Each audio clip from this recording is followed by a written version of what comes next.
proceso inflacionario en el cual estamos atravesando, ¿verdad? Uno de los efectos de la inflación, de los procesos de inflación, es que el pobre se hace más pobre. Dentro de un análisis económico, la inflación lo que produce es multiplicación de pobreza. Eso es lo que la inflación produce, porque si tú tenías $10 en tu bolsa y podías comprar lo que se compraba antes por $10, ahora necesitas $15. Y te das cuenta de que no necesariamente estás ganando más para poder gastar $15 en lugar de 10. Si es algo que simple y sencillamente tienes que comprar, pues ni modo, ¿no? Paga los $15 y de alguna manera se lo quitas a otro lugar para poder pagar los $15. O bien, compras menos. Y eso es un proceso, ese es el proceso inflacionario, ¿no? En donde provoca lo que luego se conoce, y los economistas ahora están prediciendo, ¿no? Una crisis económica que le llaman a una recesión económica, ¿verdad? Es una recesión que dicen que va a ser muy similar a la que experimentamos en el 2008, ¿verdad? Así que para los que estén pensando comprar casa, creo que va a ser un buen tiempo. Algunos expertos dicen que no hay problema, pero tal vez unos 2, 3 años sea un buen tiempo para comprar casa, porque usualmente bajan de precio, ¿no? Porque hay menos gente con capacidad de comprar propiedades, entonces los que tienen necesidad de vender, pues las reducen de precio. No. Es decir, esos son los procesos en los cuales tú y yo tenemos que pensar y tenemos que orar. Porque la bendición de esta nación es la bendición tuya y mía. Y hoy estamos precisamente en un tiempo en donde la nación está cumpliendo, estamos ya casi llegando a los 250 años de historia de esta nación. Estamos en el año 247 de independencia de esta nación. En 1776, allá en la ciudad de Filadelfia, y a los que les gusta pasear, cuando vayan a la ciudad de Filadelfia, vayan al distrito histórico, y ahí van a encontrar ustedes varias cosas bien interesantes. ¿Dónde nació esta nación? Van a encontrar ustedes la casa de Benjamin Franklin, van a encontrar ustedes el Salón Independencia, van a encontrar ustedes el primer Congreso, van a encontrar ustedes la Campana de la Libertad, van a encontrar ustedes un montón de cosas que son bien agradables, son bonitas y que marcan realmente la historia de esta nación. Van a encontrar también un monumento al pueblo de Israel que fue clave en el establecimiento de esta nación, en donde hombres judíos dieron toda su fortuna para financiar el nacimiento de esta nación, en donde la inmensa mayoría, por no decir todos, los que fundaron esta nación, los padres de esta nación, eran miembros de iglesias, eran gente como tú y como yo, que estamos en una iglesia, comprometidos con una iglesia, y el Señor iluminó su corazón y su mente para establecer esta nación. Esta nación por eso es diferente a todas, porque esta nación la establecieron hombres temerosos de Dios, en donde cuando establecen esta nación lo hacen creyendo firmemente que estaban haciendo la voluntad de Dios para los que habían migrado desde Europa hasta este lugar. Muy diferente a cualquier nación del mundo. Por eso, los cambios que está sufriendo esta nación son determinantes para el futuro de esta nación. Estaba leyendo el análisis que hizo William Barr, que fue uno de los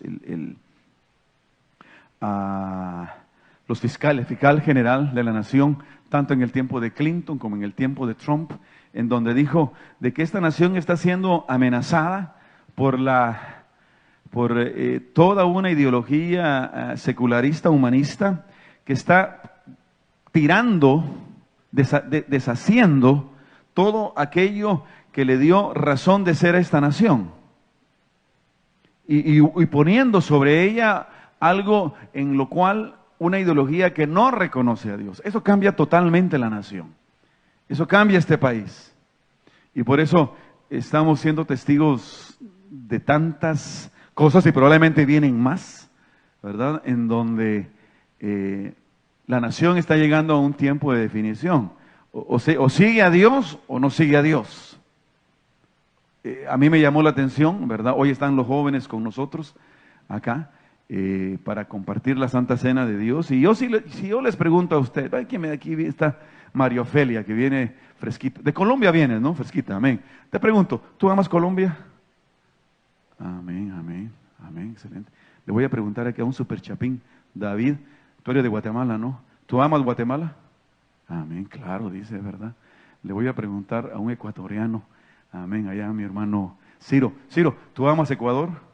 Amén, ok, yo creo que no, aquí, México, que viva México, amén. Aquí a mi hermano Eleazar, sí, hermano Eleazar, amén. Le pregunto, ¿usted ama México? Con todo su corazón. Ahora, yo les pido a ustedes que hagan un experimento y le pregunten a los jóvenes, ¿aman ustedes Estados Unidos?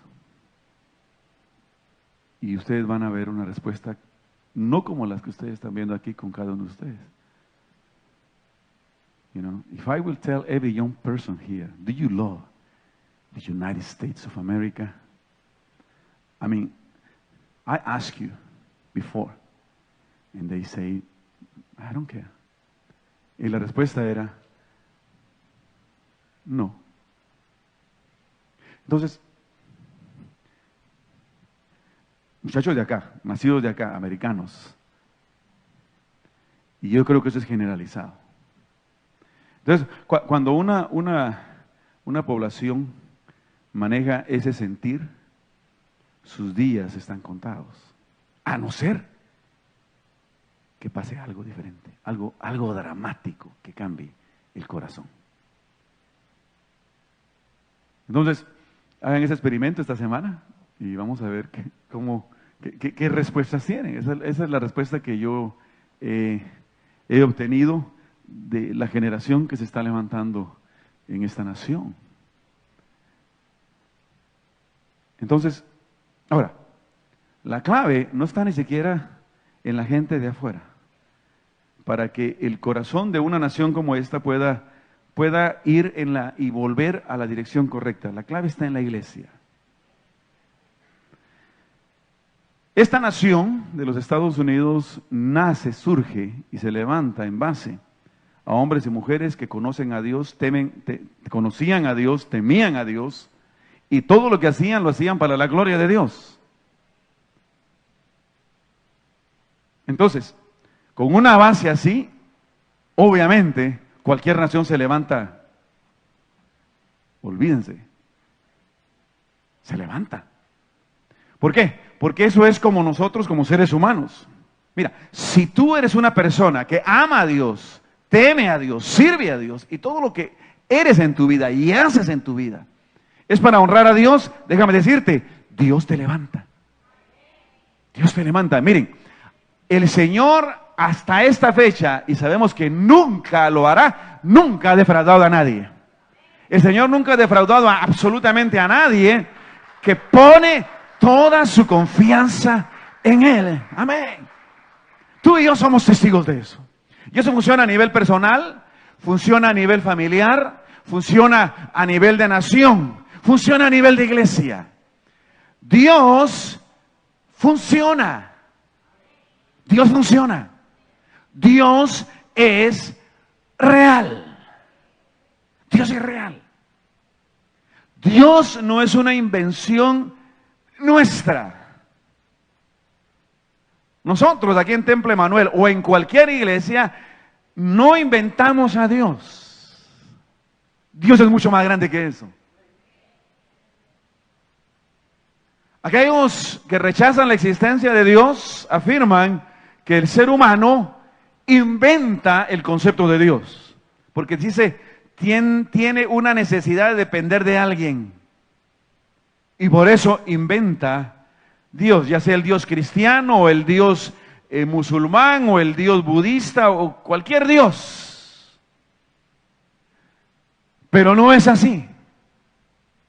Tú y yo sabemos que el Dios de la Biblia es real, es verdadero y es la respuesta para toda problemática humana. ¿Por qué? Él lo dijo. Él lo dijo, y alaba al Señor. Él lo dijo. Yo soy el camino, yo soy la verdad y yo soy la vida. Mira, el camino, la verdad y la vida, todo lo que tú y yo como seres humanos necesitamos para elevarnos en esta vida, para avanzar en esta vida. Y ciertamente, cuando llegue aquel día, estar con Él morando por la eternidad. Ahora, la clave está en lo que tú y yo hagamos aquí en ese lugar. Aquí en este lugar. El cambio de dirección que una nación puede experimentar depende de lo que pasa en un lugar como este. Yo quiero que vengas conmigo al libro de Segunda Crónicas, capítulo 7, y vamos a ver los versos del 11 al 15. En este pasaje que yo sé que muchos conocemos, y lo aplicamos ciertamente a las naciones, pero únicamente recordemos que cuando el Señor escribe, cuando el Señor da estas palabras, lo hace en medio del nacimiento o del relevo del reino de David a Salomón, en donde Salomón dedica ciertamente el templo, su casa y toda la nación para Dios. E Israel llegó a ser la nación más poderosa del mundo. ¿Por qué? Porque puso su confianza plenamente en Dios. Dios es real y bendice a todo aquel que cree en Él, confía en Él, le sirve a Él y se determina a dedicar toda su existencia a Él. Dios, hermano, mi hermana, nuevamente, y ponlo en tu corazón y en tu alma, Dios no falla. El ser humano falla. El ser humano decepciona. Dios no. Dios es real. Entonces, sería para nosotros por demás tratar de hacer que esta nación cambie y vaya en la dirección correcta si nosotros como creyentes no cambiamos y no vamos en la dirección correcta. Este llamado no es para la nación, no es para Washington, no es para la ciudad de Nueva York, no es para la ciudad de Norbergen. Este llamado es para el pueblo de Dios, tú y yo, para que seamos un pueblo que verdaderamente confiemos en Él. Los fundadores de esta nación realmente confiaron en Dios e hicieron lo que hicieron. Y aquí en esta parte del país estamos llenos de historia, especialmente allá el área de Trenton, en donde el general Washington, en medio de un invierno cruel, mire, se da cuenta, bueno, ahorita todo el mundo tiene calor, ¿verdad?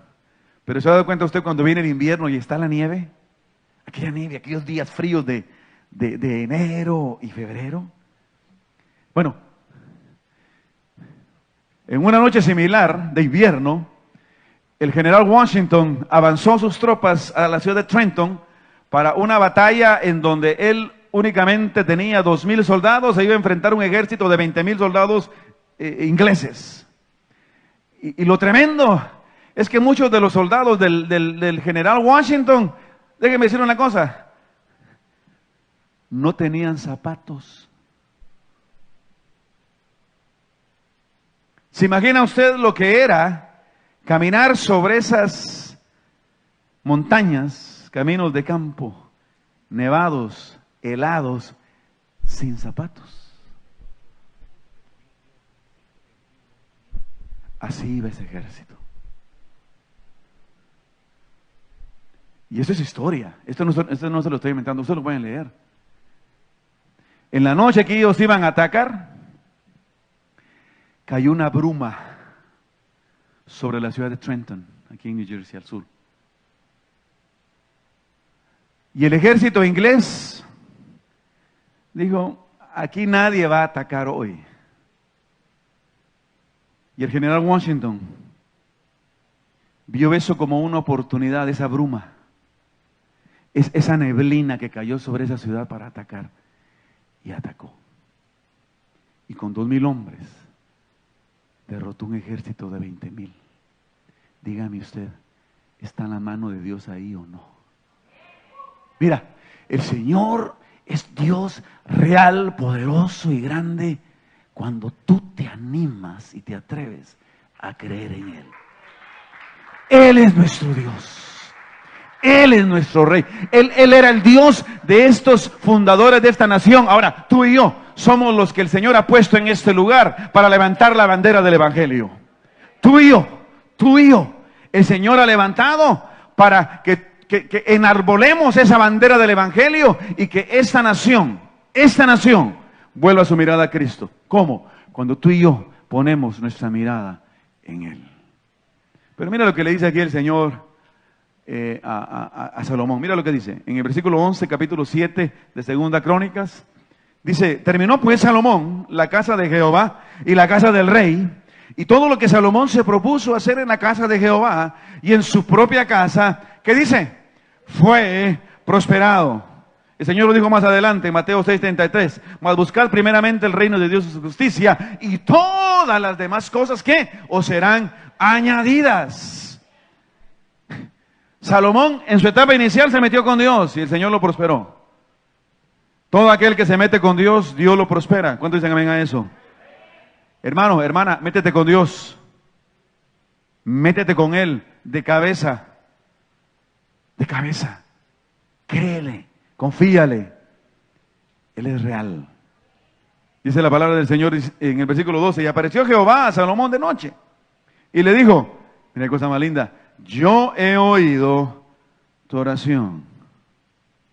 He oído tu oración. Qué lindo. Que se le aparezca a uno de noche y le diga al Señor, Señor. Le diga al Señor a uno: mira Juan, mira Pedro, mira Felipe. He escuchado lo que tú me has dicho. ¿A cuántos Dios se le ha hablado? Y le dice: he escuchado lo que tú me has dicho. Pero sigue diciendo. Dios habla, mis hermanos. Yo he escuchado tu oración y dice: y he elegido para mí ese lugar por casa de sacrificio, es decir, el templo, ¿no?, que se levantó en Jerusalén. El Señor lo había elegido. ¿Por qué? Porque escuchó la oración de un hombre. ¿Por qué? Porque ese hombre alineó su mirada, alineó su corazón, alineó su voluntad con la voluntad de Dios. Y Dios lo bendijo. Dios lo prosperó. Dios lo levantó. Ahora, dice, y aquí viene el primer sí. El sí condicional famoso, if, para los que hablan inglés.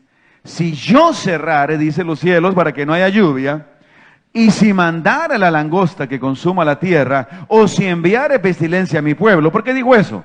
Porque el Señor conocía que, aunque Salomón en ese momento su corazón estaba completamente convencido y entregado a Él, el Señor sabía que el corazón de Salomón se desviaría un poco. Él conocía que el corazón de todo el pueblo se desviaría no un poco, sino que mucho. Él conocía eso. El Señor te conoce a ti. El Señor me conoce a mí. El Señor los conoce. Él sabe que no somos perfectos. Él sabe que algunas veces, por más que queramos, y probablemente hoy, cada uno de nosotros quiere, y de veras desde lo más profundo de su corazón, dedicar su vida al Señor, y de veras lo hace. Hoy cuando compartamos la cena del Señor, estoy seguro que sus corazones estarán dispuestos a escuchar la voz de Dios y caminar con Él. Pero el Señor sabe que en el camino muchas cosas pueden pasar, y muchas cosas pasan. Ahora, Dios es bueno. ¿Y sabes dónde se manifiesta la bondad de Dios de una manera real, evidente y la más grande? ¿Sabes cuándo se manifiesta? Cuando, a pesar de ser tú como eres y yo como soy, Él nos redime. La bondad de Dios no solamente la vemos en que hoy desayunamos. La bondad de Dios no solamente la vemos en que hoy amanecimos bajo un techo. La bondad de Dios no únicamente se manifiesta que tenemos ropa puesta. La bondad de Dios no solamente se manifiesta en eso. La bondad de Dios se manifiesta por sobre todas las cosas, que a pesar de ser tú y yo como somos, Él nos perdona. Él tiene misericordia de nosotros. Por eso, hermano y mi hermana, si vamos a acudir a algo delante del Señor, tiene que ser a su misericordia. Porque sus misericordias son nuevas cada mañana. Porque lo único que nos puede salvar realmente es el corazón misericordioso de Dios. La palabra misericordia, a mí siempre me ha llamado la atención lo que significa en latín miseria, y cordia, de corazón. Es decir, cuando alguien aplica misericordia a alguien, está aplicando su corazón, su amor a la miseria de esa persona. Cuando el Señor tiene misericordia de nosotros, lo que está diciendo es que a pesar de nosotros vivir en nuestra miseria, Él nos perdona, Él nos rescata, Él nos ama, a pesar de nuestra miseria. Porque si tú y yo somos sinceros, ¿qué tenemos que ofrecerle al Señor? Solamente una vida imperfecta como la nuestra. Pero es ahí donde la bondad de Dios brilla más. ¿Por qué? Porque Él es bueno. Mira lo que dice la palabra del Señor aquí en Proverbios 3, 11, 12. Dice: no menosprecies, hijo mío, el castigo de Jehová, ni te fatigues de su corrección. Porque Jehová, mira lo que dice, al que ama, castiga. Como el padre al hijo, a quien quiere.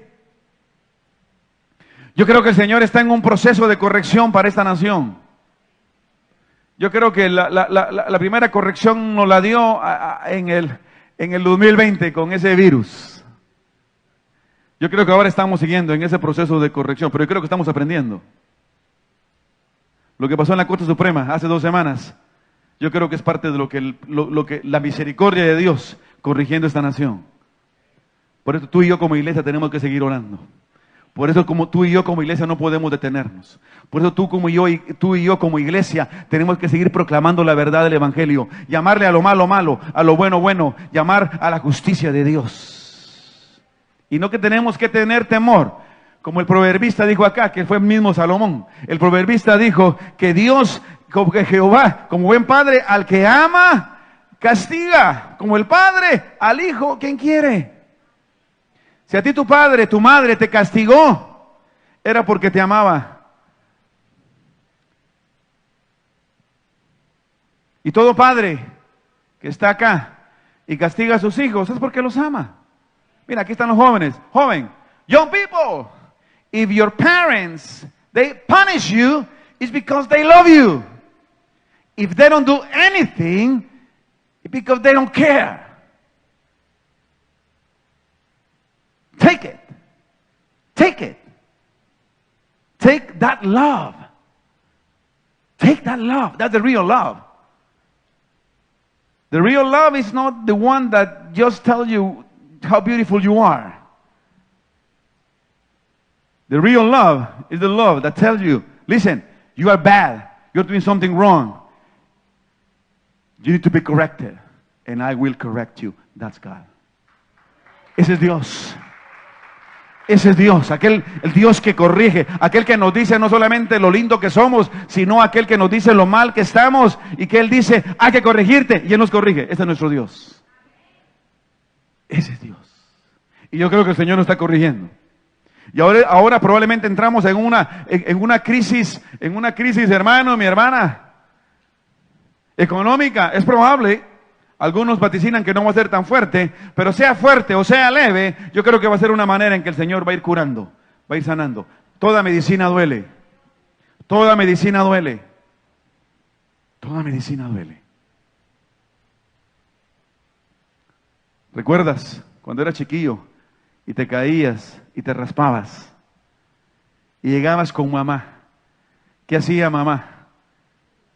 Curarte. ¿Y qué te ponía? Alcohol, Dios mío. Uy. Y recuerdas ese, así hacía uno, ¿eh? Ay, ay, ay, hasta que te caía el alcohol, pero necesitabas ese alcohol. Lo primero que le hacían a uno era lo que le ponían agua oxigenada, ¿recuerdan? Y esa no duele, esa solo limpia, porque esa no cura. Prepárala para la medicina. ¿Recuerdan ustedes? Le ponían el agua oxigenada y salía ese montón de espuma así. Pero después de eso, ay, ay, ay. Y yo no sé cómo le llamaban en tu país, pero en Guatemala le decíamos metafe. Era rojo. Dios mío, no pudieron escoger otro color. Rojo. Ay, qué cosa más tremenda. Salía uno con ese abrazo rojísimo. Pero te curaba. Cuando tu mamá, tu papá te lo aplicaba, era porque te amaba, porque quería ver que ese brazo se sanara. Porque si no se sanaba, se moría. Ahora mismo, hace poco, una mujer que quedó embarazada, se le murió el hijo en su vientre, 2 meses. Pero en ese proceso que lo tuvo allí, le sacaron luego, ya fue muy tarde. Todo el cuerpo de esta muchacha, de 24 años, 28 años, se había dañado. Le sacaron fueron pus tras pus tras pus. Cuando murió. Cuando el Señor aplica medicina, aunque te duela, tómala. Es porque el Señor te sana, porque Él te ama. Él es grande, Él es bueno. Tú estás en el corazón del Señor. Ahora, ¿cuál es la medicina del Señor? La leemos aquí en el versículo 14. Mira lo que dice. Si se humillare mi pueblo, sobre el cual mi nombre es invocado, y oraren, y buscaren mi rostro, y se convirtieren de sus malos caminos, entonces yo iré desde los cielos, y perdonaré sus pecados, y sanaré su tierra. Mira lo que dice. Si se humillare, ¿qué dice? Mi pueblo, sobre el cual, ¿qué? Mi nombre es invocado. Y el único pueblo que invoca el nombre del Señor es la iglesia de Cristo. Es la iglesia de Cristo, es el único pueblo que invoca el nombre del Señor. Aquellos que tienen su corazón para el Señor, aquellos que creen en Él, aquellos que confían en Él. Ese es Dios. Tú y yo. Mira lo que dice Salmo 51, 17. Ese Salmo 51 que David lo escribió. Cuando el profeta Natán le dijo, mira, tú eres un pecador, mataste a un hombre, adulteraste con esta mujer, tú eres un asesino, tú eres un adúltero, tú eres malo, David. Eso fue lo que el profeta Natán le dijo a David, al rey David, al escogido de Dios, al ungido de Dios, aquel hombre con el corazón conforme al Señor y el hombre más poderoso, el guerrero más sangriento. Uno de los guerreros más sangrientos que la historia de la humanidad ha visto.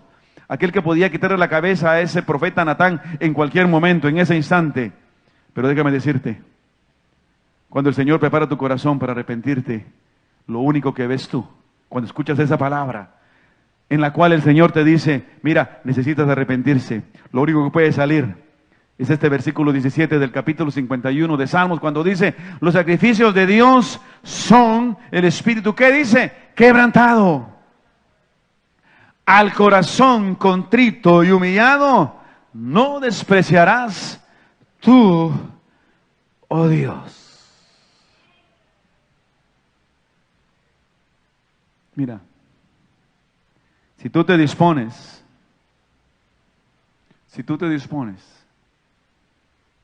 a entregar toda tu vida a Cristo, todo tu corazón, toda tu alma, a Él te tomará. Pero tienes que humillarte.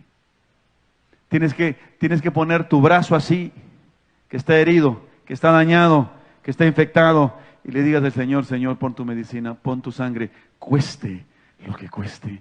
Por eso David le dijo a aquel hombre, mira, no daré a Dios sacrificio que no me cueste. No pretenderé estar bien con el Señor sin verdaderamente arrepentirme de corazón, quebrantar mi alma delante de ti, Señor. Y decirle al Señor, Señor, no soy bueno. Yo no merezco tu amor, yo no merezco tu misericordia. Pero Señor, gracias.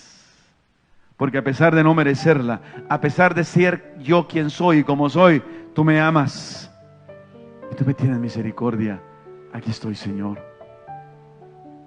Y por último, mira lo que dice aquí el versículo 15. Ahora estarán abiertos mis ojos y atentos mis oídos a la oración en este lugar. Mira, Cuando tú y yo verdaderamente ponemos delante del Señor todo nuestro corazón, toda nuestra alma, Él se compromete a estar atento a nosotros.